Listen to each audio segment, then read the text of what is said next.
ইনকিলাব মঞ্চের মুখপাত্র শরীফ ওসমান হাদিকে গুলির ঘটনায় জড়িত প্রধান অভিযুক্ত ফয়সাল করিম মাসুদের ঘনিষ্ঠ সহযোগী দাঁত ভাঙা কবির নামে পরিচিত কবিরকে গ্রেফতার করেছে র্যাব। 15 ডিসেম্বর নারায়ণগঞ্জের ফতুল্লা থেকে গ্রেফতার করা হয় তাকে।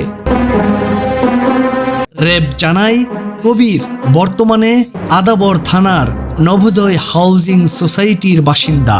কবির স্বেচ্ছাসেবক লীগের যুগ্ম আহ্বায়ক হিসেবে পরিচিত।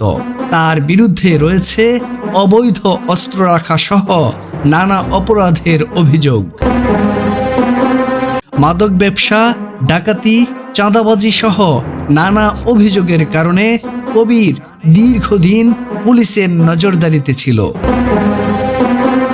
এদিকে হাদিকে গুলি করার ঘটনার পর থেকেই দাঁত ভাঙা কবির গা ঢাকা দেয় ফতুল্লায় এক আত্মীয়ের বাড়িতে, যেখান থেকে তাকে আটক করে র্যাব। প্রাথমিক তদন্তে সিসিটিভির ফুটেজে দেখা যায়, কবির 4 ডিসেম্বর ইনকিলাব কালচারাল সেন্টারে অভিযুক্ত শুটার ফয়সাল করিম ওরফে দাউদ খানের সাথে বেশ কয়েকবার দেখা করেছে।